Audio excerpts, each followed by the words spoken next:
that one investor was like, hey, let's scale the thing. And Daniel and I didn't go to college. We didn't go to business school. We did, the two of us were like real hospitality guys. I did a year of college and realized that I was wasting my money. I'm going to go to culinary school. And we had no idea what we were doing in business, but we did know that we had something special. And that gave me an ungodly amount of confidence to then tackle the rest of my life. Because what I learned from that experience was, hey, like, as long as you have the heart, as long as you have the grit, as long as you have a no matter what mindset, as long as you have a get back up mindset, there is nothing that you cannot do. If you commit to no matter what, do anything. You can do anything. Yeah. And I also know that now I know, whatever it's been, 20 or 15 years later, like, endurance is the name of the game. Most people quit. You know what I mean? Most people, unfortunately, but it is facts, most people quit. And if you can commit to being the last man standing, your chances of success are just far greater. Welcome to Limitless Minds, the podcast where curiosity meets greatness. Each week, co-host DJ Eitzen and Harry Wilson sit down with some of the most exceptional individuals across sports, business, and beyond. From world-class athletes and peak performance coaches to visionary CEOs, entrepreneurs, and influential authors, they dive deep into the stories and strategies that drive extraordinary success. If you're ready to discover what it takes to be truly limitless and push beyond your own limits, you're in the right place. All right, on this episode of Limitless Minds, we have Michael Chernow. He's a New York-based entrepreneur, chef, and fitness enthusiast, best known for co-founding the Meatball Shop and Seymour's, two popular restaurant brands. With a background in the restaurant industry and from a young age, Michael has built his career around creating community-driven dining experiences. He's also a passionate advocate for health and wellness, which inspired his latest venture, Creatures of Habits. You got to go check that out. It's a brand focused on nutritious products like the Protagonist oatmeal. Through his work, Michael combines his love for food, fitness, and personal growth, sharing his journey and insights on resilience and well-being. Check it out. All right. We have Michael Chernow, a good buddy of ours, somebody I got a chance to meet around this time last year and spend some time with. Tremendous amount of respect for all the things Michael Chernow is doing right now, but also kind of, his story. There's a lot of richness and to like his experiences. And I think it's something that our audience deserves to kind of hear about and learn from. And so Michael, what's up, man? Thanks for joining us on the Limitless Minds podcast, bro. Thank you guys so much for having me. I'm super excited to be here. We've had some cool interactions to date, and when you asked me to hop on the podcast, I was fired up about it. So I'm excited to dive in, man. Let's do some dates. Yeah, man. So but you're in New York, right? You're a New York guy. I'm in New York. I'm born and raised in New York and New York City. Spent most of my life there from born from birth to, I guess, 40. And then when I was 40, the pandemic hit. So my wife, kids, and I, we left Brooklyn and we bought a house upstate in 2012. We moved upstate sort of temporarily. I was like, all right, let's pack a bag and get the heck out of Dodge. As the world's crumbling around us. And we moved to the upstate house, and that bag just kept getting bigger and bigger. And eventually we sold our place in Brooklyn, and now I am a full-time country bumpkin. Full-blown. I live in rural New York. Although I will say, I say that because it is true. However, I feel like half of New York City moved up here. So there's a lot of New York peeps up here, and our crew is very New York City. People from New York City. So at the end of the day, I am New York. New York runs through my blood. I go down to the city probably once a week, to take a meeting or whatever I got to do. But yeah, I love New York. How far of a drive from where you're at to the city then? It's about 2 hours and 20 minutes. If I catch it at the right time, I could bust it out 2 hours flat, but it's typically around 2 hours and 20 minutes from where I live down to New York. Yeah, that's great. That's good, man. Really That's cool. good. Well, listen, I mean, I would love to, so for, for the audience, we're going to make this like a 2-part podcast today, because I think, Michael's story is really rich, as I mentioned, and I want to share that and hear a little bit about kind of just your journey. And then also I want to talk a little bit about kind of the current state, like what's going on, because there's a lot of stuff in your world right now from some brands that you've built and that are out there that we really admire, that we want to share and kind of learn a little bit of how you got there. And so just, so I really want to spend some time with a little bit of your, your story, some of your influences, et cetera. And so like, what's cool is that, you had some, you really certainly had some early influences to kind of get you going as a I like this word, this restaurateur. Right. Like entrepreneur, restaurateur, from a young age, right? I mean, you're a chef, you went to culinary school, got out there, started building some brands and businesses, the Meatball Shop, Seymour's. Tell us a little bit about that journey as like a young chef in New York and building, a couple of really, pretty successful businesses. Yeah. I mean, I grew up in Manhattan, sort of in the heart of it all, right? I grew up right in the middle of Manhattan, and I wanted dough. As a kid, like I wanted to have money. I mean, when you grow up in Manhattan, especially in the public school system, I've got like thousands of kids, right, to my left and my right. And being New York City in the 90s, I mean, it was kind of like the epicenter of culture, arguably globally, right? Like it was just like, it was right when streetwear kind of took off, right when people started really collecting sneakers. Yeah. And it was just sort of this thing Hip hop. Hip hop. I mean, of course, Yeah. hip hop, influenced all of that and was a massive, I mean, that's all I listened to as a kid growing up. 90s hip hop. It's to be honest with you, it's all I listen to today. Now, right? like everybody's like, oh, what are you listening to? And I'm like, Nas, There it is. That's what I listen to. But ultimately, I was right in the heart of it, and so, I wanted money, and my mom was a secretary. My father was on permanent disability, so we lived one income household, and it wasn't a lot of income. So if I wanted stuff like sneakers and cool, Carl Kanai freaking jeans, I mean, there was only one way to get it, right, and it was to work. Yeah. And so the only place that would hire me at 12 years old was a restaurant. Actually, that's not true. I got my first job in the church rectory, like having people sign like funeral cards and things like that. Stand at the door and have people do that. But then I quickly got a job delivering VHS videos for Couch Potato Video, and right down the street from the video store was this restaurant called the Candle Cafe. And one of my good friends who I was introduced to was a little bit older than me. He was 14, I was 12. He was working at Candle Cafe, answering the delivery phone. And so he said to me one day, hey, dude, you're delivering videos. Why don't you also just deliver food for us too? And I was like, of course, yes. Like 2 birds, 1 stone. Let's go. Like I'm making $5 an hour from these guys. I'll make $5 an hour from them. $10 an hour plus tips. I'm like rolling in the dough. 12 years old. Like the way and so I started doing that, and I just gravitated to the restaurant. I loved the restaurant. I really, really, really loved the restaurant. And eventually, they gave me a job in the kitchen as a prep cook, and I was prep cooking, dishwashing. And then, they gave me a shot at taking a couple of busboy shifts. So I was doing the front of the house and the back of the house. And that is kind of how my restaurant career grew, right? I liked being in the front because I was able to make more money, and I was able to kind of like, there was like this feeling of being in the restaurant and the hustle bustle of being on the floor in the restaurant, meeting all sorts of people, being able to feel like I can get outside of myself by truly sort of connecting with other humans.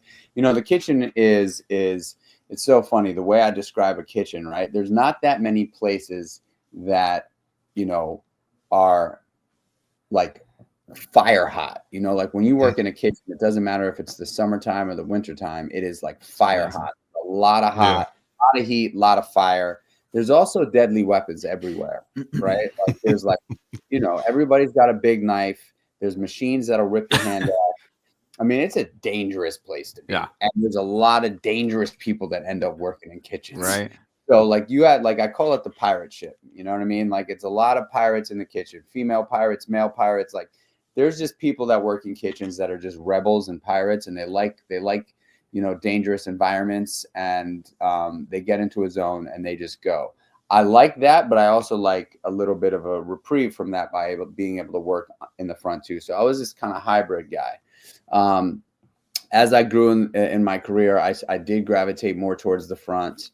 Although I always kept my cooking chops, went to culinary school, got a degree in culinary arts. And then while I was at culinary school, Cornell puts on Cornell is known for their hospitality program. They've got the greatest hospitality program in the country. And so they partnered with my culinary school to create a truncated degree for their hospitality program. And so when they launched that, I was like, all right, I got to stick around and I got to apply to get a scholarship for that if I can do it. And so I applied for the scholarship. I won the scholarship, and they put me through that program. And when I was done, I was about 26, I think. I was probably at school there for 3 years. I said, man, I think I got what it takes now. I think I have what it takes to open up my own business. And so I spent a year working on a business plan, and I'd been working at the same restaurant for 8 years. I mean, it was probably 6 years at that point, 6.5 years at that point. But, we'll probably get deeper into my story. But, I went through a lot of working in the nightlife in New York City from 12 years old. You're exposed to a lot of amazing things that I feel like gave me the, cut my teeth in who I am today. But also there's a dark side to the nightlife in New York City and anywhere really. But at the end of the day, I partook in both, right? I partook in like all the upside of being in the restaurant and learning how to, sort of use my gift of gab and working with others and building community and those things. But I also, I partied my ass off, and it got to a bad place when I was 23 years old. And I had to pull the trigger and make a decision. And at that point in my life, realistically, it was kind of like a life or death decision, because I was using, my drug use was no longer about like partying, and it was way more about like, survival for me. It was like I was dependent on this stuff, and it ultimately almost killed me. It ultimately killed me. So I made a decision at 23, right before my 24th birthday, to get sober. And so I've been in recovery now for 20 years. For you. So these people at this restaurant saw this 20-year-old kid come in, and they were regular, the big regular joint. They watched me be a complete lunatic that they loved. But I was a complete lunatic. I was out of my mind, and, but the life of the party. And so they watched me go from like this kid to getting my shit together and getting sober. And then about 8 months after I got sober, I met my now wife. So my wife is this angel from the heavens that has, dealt with my shit for the last, we'll be together 20 years in April. Congrats, and, man. met my wife, and then ultimately got married when I was 26. And, so these people have watched me grow, watched me go to school and do this thing. So I was like, man, like I'm here 5 days a week. If there's anybody that I can drop a business plan in front of, it's going to be the regulars that come into this restaurant that have no problem spending $1,000 on a bottle of wine. And they're like, I spend more time with them than I spend with my friends. Let me see if I could pitch them. And sure enough, I drew up that business plan. It took me a while to get it done and, come up with the concept and really think it through thoroughly. But I eventually dropped a business plan in front of all these regulars, and 14 of those regulars wrote me a $25,000 check to launch my first business. Ooh, wow. Yeah. That's awesome. That is so. Is there one of those 14 that really stand out that you admired, or that taught you something? Yeah, well, look, I admire all of them, right? Like they all took a chance on me, and they made a good bet, and I'm not saying that to like pat myself on the back, but they made a good bet because they got their money back in 6 months, and they've all made their money well over, 10x. But one guy really kind of saw the opportunity with the restaurant that I launched called the Meatball Shop. and very quickly said, hey, like you've got something here. Like I want to be your bank. And committed to opening up 5 more restaurants with us. Said, look, wow. you just tell me how much money you need and you can draw it down. And, you know, obviously there was a deal that we came to, and, but yeah, you know, and so that guy I'll be forever indebted to, just because of how much faith he had in me, my business partner, the brand. But anyway, you know, these guys wrote a check, and, you know, we got money from a couple of other friend and family. I put in 20 grand of my money. Daniel put in 20 grand of his money. And Daniel's my business partner at the Meatball Shop, who's still my best friend today. And we opened up the Meatball Shop in February 9th, 2010. So just coming out of the pit of a recession. You know, a big strategy for me was trying to develop a restaurant concept that was kind of recession proof, something that was super accessible, that was wholesome, that people would enjoy going to, not just because of the food, but like just because of the environment and the fact that it wasn't going to be like a $100 check every single time you come to eat. And it worked, you know. We launched the Meatball Shop, and we had, I mean, on opening night, we had a line of 250 people waiting to get in, and that line didn't stop. It didn't stop for years. It didn't stop for years. It was crazy.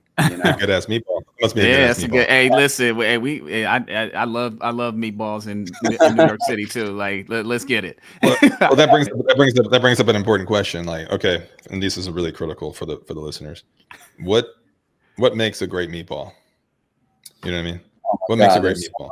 There's so much that goes into it, but really, what makes a great meatball actually is fat. It's fat. It's what kind of fat you're using, what kind of meat you're using.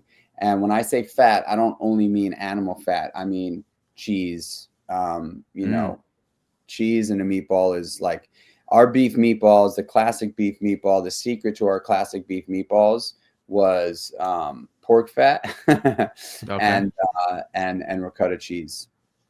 Nice. So. Yeah. And also, it's also in how you prepare your meatballs, right? Hungry, yeah, hungry. You already know this is. Listen, Michael. You gotta understand when we win a big deal, we go immediately to an Italian restaurant, and half the time we're ordering meatballs. So this is hitting us a certain way, right? Yeah, I mean, look, you know, at the end of the day, like the idea kind of came out of, I worked at this amazing Italian restaurant. Unbelievable Italian restaurant called Frank in the East Village on 2nd Avenue between 5th and 6th Street. And that restaurant is still there today. It's got to be at least 30 years old, or 30 years young. I should start saying, because I'm, you know, getting older too. But they have a dish on the menu called the rigatoni al ragu. And this dish is a simple dish. It's rigatoni pasta with the best tomato sauce you've ever had in your life. It's served with meatballs and sausage, and it is just so good. It is so good. It is so good. Did I say it was good? Yeah, it's good, man. Listen, here's the deal. Here's the deal. You know, for those, just to give you a little look behind the curtain, you know, it's almost 2:00 Eastern time. I know DJ had a busy day. I have a feeling he hasn't eaten lunch. I haven't. And so this is something that his stomach is literally growling right now. I know it, because he doesn't go very long between meals, and so I feel like he's probably beyond that time. So you're just making him hungry, yes, man. Sir.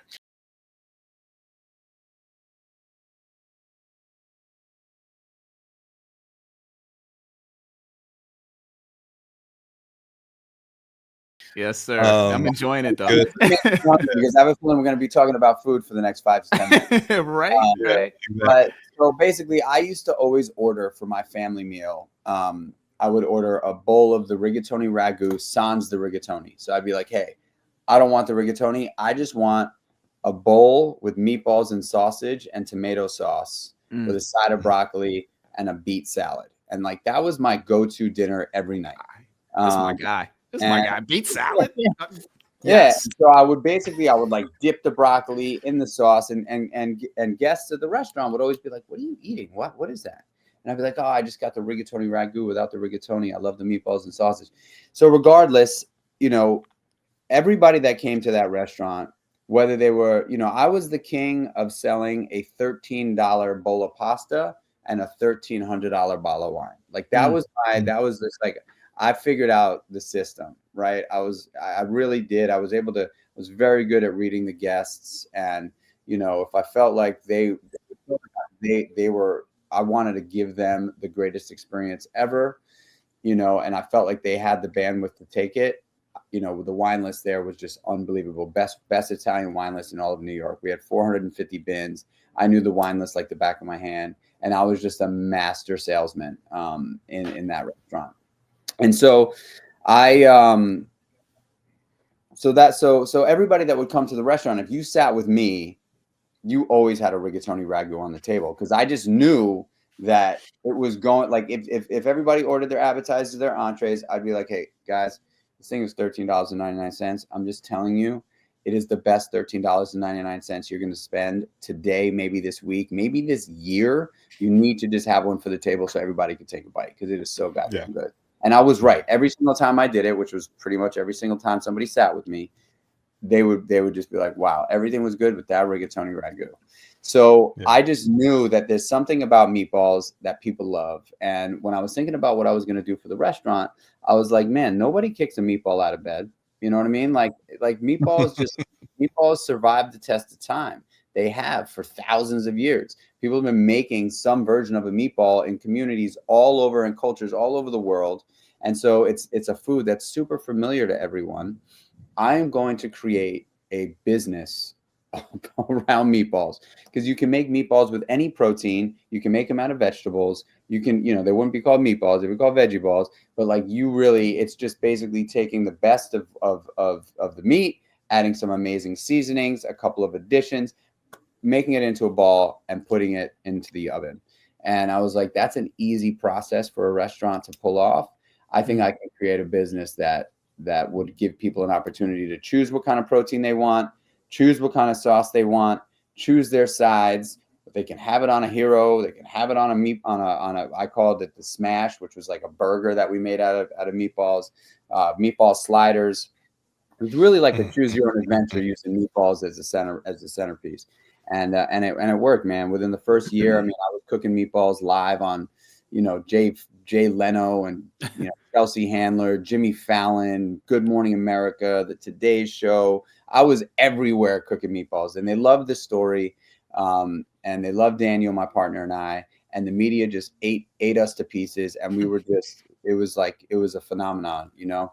And at that point, like in New York, people weren't really, like, the only like single focused food item restaurants were like pizza or a bagel shop, right? Like, hey, you know, this is all we serve here, pizza. But when I was thinking about it, I was like if somebody asked me where to go to get a delicious meatball hero, I don't know where I would send them. So I was like, damn, man, we got to make the best meatball hero in New York. Like, we got to make the best meatball hero in New York, and we're going to win everyone. We're going to win the firemen. We're going to win the construction workers. We're going to win the secretaries. We're going to win the rich folk. We're going to win everyone, because everybody just loves meatballs. And if you have the best meatball hero in New York City, there you go. You got it. And we did that. And so, you know, that one investor was like, hey, let's scale the thing. And Daniel and I didn't go to college. We didn't go to business school. We did, you know, the two of us were like real hospitality guys. I did a year of college and realized that I was wasting my money. I'm going to go to culinary school. And we had no idea what we were doing in business, but we did know that we had something special. And that gave me an ungodly amount of confidence to then tackle the rest of my life. Because what I learned from that experience was, hey, like, as long as you have the heart, as long as you have the grit, as long as you have a no matter what mindset, as long as you have a get back up mindset, there is nothing that you cannot do. If you commit to no matter what, do anything. You can do anything. Yeah. And I also know that now I know, whatever it's been, 20 or 15 years later, like, endurance is the name of the game. Most people quit. You know what I mean? Most people, unfortunately, but it is facts, most people quit. And if you can commit to being the last man standing, your chances of success are just far greater, right? Because the pool of people that are willing to withstand the amount of pain it takes to get to the last man standing is very, very small. right? So endurance for me has become my best friend.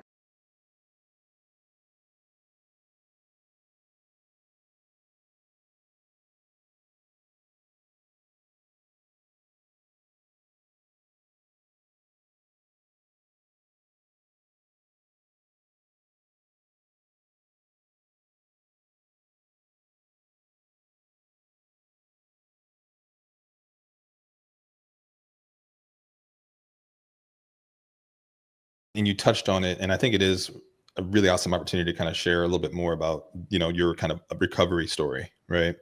If you're willing to, because I think that you mentioned this word endurance, and I got to imagine, right, as somebody who's been in recovery, you said 20 years now, Yeah.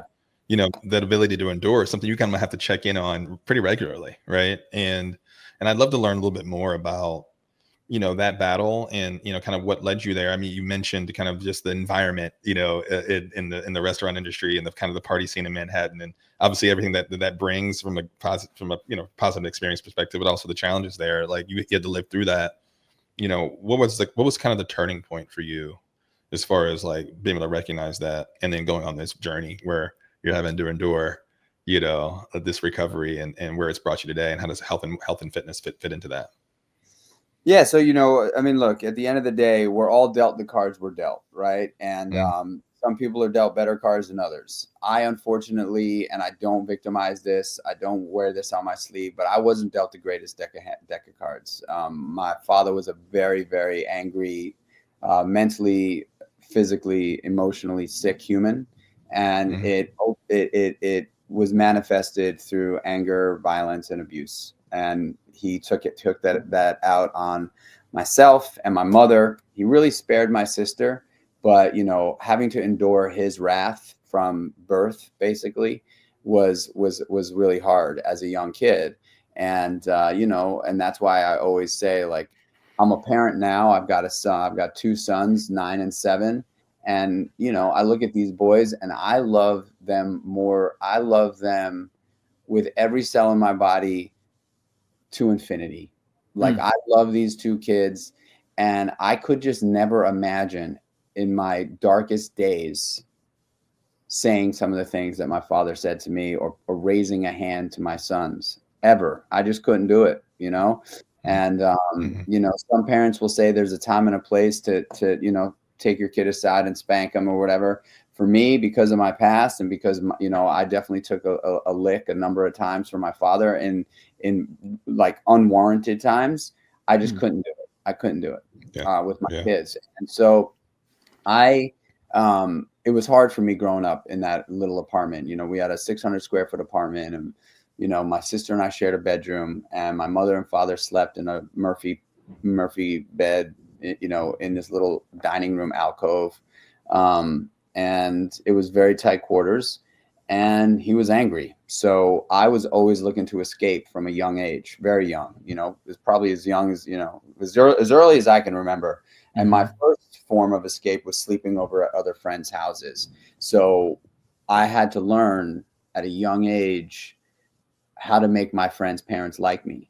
And I remember very clearly in like first grade with this kid, Ross Delafield, who's still actually a friend of mine, going to his house, his apartment, and his parents, he invited me over to hang out with him after school. And then I said, hey, can I hang out for dinner? And they all sat around a dinner table and had dinner together. I'd never done that before. So I didn't know. That was like a new experience for me because my family never sat around a dinner table to eat. And, I was like, wow, I really like this. And I remember saying to myself, Mike, you've got to make his parents like you. You got to figure out a way to make them like you so that you can sleep here tonight, and for the future. Like, you want to spend as much time here as possible. And so I did that. I figured out a way. Like, I went out of my way so that his parents would like me. And that was a tool that I had sort of inherited from that day, I guess, from the success that I had with his parents, with other friends' parents. And I got all my friends' parents to like me, and all my friends' parents to allow me to sleep over when I wanted to. And so I was sleeping out at more people's houses really than I was at my own. And then sports. I got, I feel like I'm kind of naturally blessed with athleticism, and so I've always been able to, like, any sport that I've ever done, I got really good at pretty quickly, and I was able to excel at sports. And so I hid in sports, I hid in all sports. My mother would work until 7 o'clock at night. My father was completely out to lunch and had nothing to do with our lives. He would lock himself in a corner in our apartment, and we'd only hear from him if he was angry. So he never came to pick us up from school, never took us anywhere. And my mother just had to put me in after school programs. And so all those after school programs were sports, right? Unfortunately, one of the coaches, or the head coach of the after school programs at my public school, was a pedophile. And I had no idea, but I loved the guy. Like, I thought he treated me like a son, really, like, and that's what they do. I've obviously come to learn, but he treated me like a son. I loved him, and I loved spending time with him, but he was grooming me, and he was molesting me. And so, that was I didn't realize that until my teens, that had happened to me as a young kid. But, at the time, like, I didn't think anything was wrong with it. And man, like, that guy made me feel good. He made me feel good. He took me. Yeah. And so, so I did that. And then when I was 12 years old, life got really hard. And for me at home, I'd been put into a mental institution because I had attempted suicide. I was just like this good kid that was just, my circumstances weren't great, Right. And so somebody gave me some weed to smoke when I was 12, and that was it. Like, I didn't have to find other ways to escape. I didn't have to find other places to go. Like, I could escape right here, right now, and I did, and I partook in that life from 12. Michael, at that point, so you're 12 years old, right? You smoke your first joint. Is that what you said? 12? Yeah. How old? Yeah, 12. So are you, at that point, you're just trying to escape and not feel? Is that what it is? Or basically, I didn't know that that's what I was doing, but yes. Okay. Yeah. And was who were the people around you at that point? Like, were your friends doing some of the same stuff? Was this just you kind of sneaking on your own, or like, what'd that look like? No, I mean, it was, like, so I had a friend who was in private school, and she is an awesome person. And in private school, there's more money to throw around with kids, right? So they always had access to drugs, and so, through her, I started to, with her, through her, I was able to experiment with different drugs from 12, 13. And by the time I was 14, I was essentially fully addicted, and it was fun. I want to say that, like, and I don't want anybody listening to this to be like, oh, it was fun, like, I should do it. Definitely don't do it. But at that point in my life, I was a kid. I was living in New York City. My parents had no control over me because I had become the most rebellious. I wouldn't wish me on any parent. I really would. I was a bad kid. I graduated into the bad kid crew. And I was looking to make money in bad ways, and I was using drugs, and I was drinking, and no one could have any control over me. Yeah. So at the end of that, like, when you ask me about the people I was hanging out with, once I was 15 years old, I really started to hang out with bad kids and older kids. I was typically the youngest always. And at that point, I was traveling around. I would meet somebody, I'd get into their car and drive from New York to Boston to go to some party in Boston. And, I was uncontrollable. And child services were involved in my house, and, police were called a number of times because at that point, I was no longer allowing my father to just, like, throw a right hook in my direction. I was ducking it and swinging back. And, because of that, the police would show up to our house because our neighbors would call the cops. Right. And then finally, at 15, child services showed up, and they basically said to my mother, look, this is, these two kids are sharing a bedroom. They're 15 and 16. Like, you can't have a 15-year-old boy and a 16-year-old girl sharing a bedroom. It's not legal, actually, to have kids of opposite sex share a bedroom. And so, and the violence in the household is apparent. So either he's got to go, or we got to take the kid to foster care. Got, like, one of those two things has to happen. And when I heard foster care, I was like, foster care? I was like, I haven't lived home in years. I'm like, I was like, it was basically, they left, and my mother like had this conversation with me, and I was like, look, I'm not going to foster care. So this is going to be a catch me if you can situation, like I'm packing my bags and I'm gone, and maybe they'll come to my school and try to get me, whatever it is. But like, just know that like, I'm out of here. Yeah. And that was it. I was on the street, I was on the street, and I had jobs in restaurants. I still went to school. I was sleeping on couches. And this is all in New York City, right? This is all in the city. Okay. Mm-hmm. And I, but I'm like I said, like, now I know today my superpower, for lack of a better term, is connecting with humans at scale. That is what I do well. I connect with human beings, and that's what I love to do. And I've used it in those days. I did use it to my benefit, but there was also some manipulation that I would throw in there back in those days to get what I want. Today, I use this ability to connect with humans in nothing but positive and service-oriented ways, right? Building businesses, building culture, building teams of people around me, and then ultimately being of service to try to help others sort of see the forest through the trees. That's so great, man. Is your father still alive? No, he died a long time ago. Yeah, he died 21 years ago. How'd he pass? He was sick, man. He was a juvenile diabetic, and he had heart disease. And actually, that's not true. He died 23 years ago when I was 20. But I came home. I moved to Los Angeles to try to see if I, had this acting thing in me. And I came back with my tail between my legs a year later, right before Christmas. And he had a massive seizure on Christmas Eve. And we all went to the hospital, and he never came out. Sorry to hear that. So that's 2001, right? Like, so you get 9/11 happened. That happened right before 9/11. Right before. Wow. 9/11. Yeah. Wow. No, I'm sorry. And but both Harry and I both lost our fathers to complications of diabetes, and so that's sorry. It's we have a certain common, man. It's no doubt, man.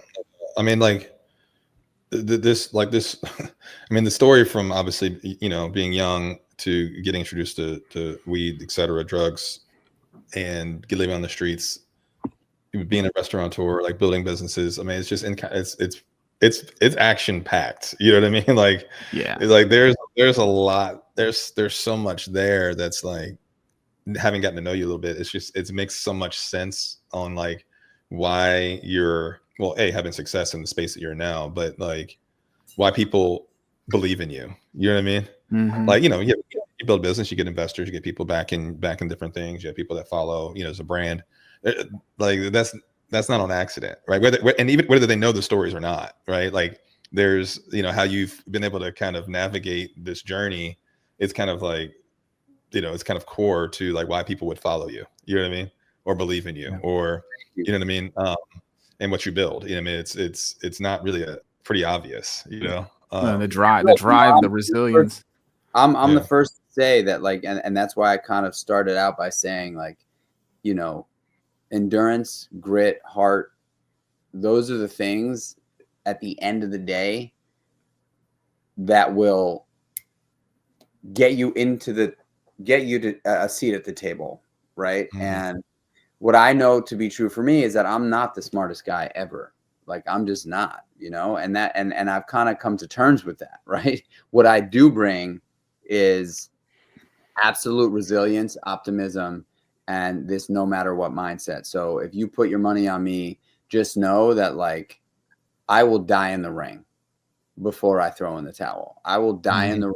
And everybody that I work with and everybody that has ever invested in me, they just know that, they just know that, like, this dude is not gonna, he's not gonna come back with a spreadsheet that's gonna wow everybody, but he's gonna create a brand that's gonna resonate with a large group of people, and he is gonna be the man standing at the end of it, ready for more. And I think that's what my story has given me, right? That's what my story has provided me the confidence to walk with. That you don't have to be the smartest person in the room. As a matter of fact, I do think emotional intelligence is arguably more valuable than being able to sit down in front of a computer and spit out a bunch of financial models. And I've had to, and honestly, because I'm in business, I've really had to evaluate that, right? Because business requires both of those things.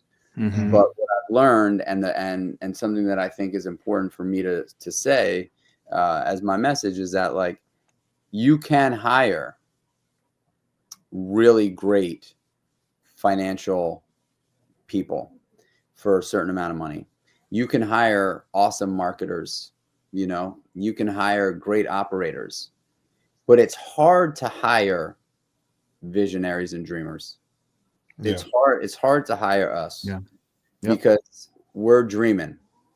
And if you're able to put a couple of W's on the board, when a dreamer wins, it's rare that they're going to want to go work for somebody else, and I think that's what that is ultimately what defines most entrepreneurs, right? Dreamers that have a couple of L's under their belt that give them the confidence to just continue to go. You know what? Like, I'm going to take the risk. I'm going to put my life on the line. I'm going to put everything on the line because I have confidence. And, and I think how you get there, and this is what I've learned through recovery, is the hardest part of getting to courage, which is ultimately what we're all gunning for, right? Like, you want that confidence, you want that courage. People write books about courageous acts through people. It starts with commitment. It really does. It starts with commitment, and commitment is one of the hardest things for most people to do, right? That day in and day out, I'm committing to this, I'm doing this, it's happening. And I learned that through recovery, that like I was knocking on death's door. I had to make a decision. And one of the hardest things to do is to like rip off that warm blanket that I thought was keeping me safe, rip that thing off, and then become completely raw and vulnerable, and having to learn how to walk again, basically, through life, and just say, you know what? I just know it's the better thing to do. I'm just going to stick with this. I'm going to commit. And I'm here to say that like commitment breeds confidence, and confidence breeds courage. That's my experience. I love that. Yeah. I love that. That's good. I love that, dude. That's a good little tagline right there. That thing's like, so here's what we'll do. It was like, I think with that piece, it's a great opportunity for us to close out part one. And in part two, we're going to talk a little bit about, the habits, like you talk about the commitment, like the habits and the daily routines, and also how that's kind of inspired, this next journey that you're on right now that's already having some tremendous success. We'll talk a little bit about that. I'll leave it as a teaser on part two. For those that are listening, check out part two with Michael Chernow. Remember, you don't have to be sick to get better.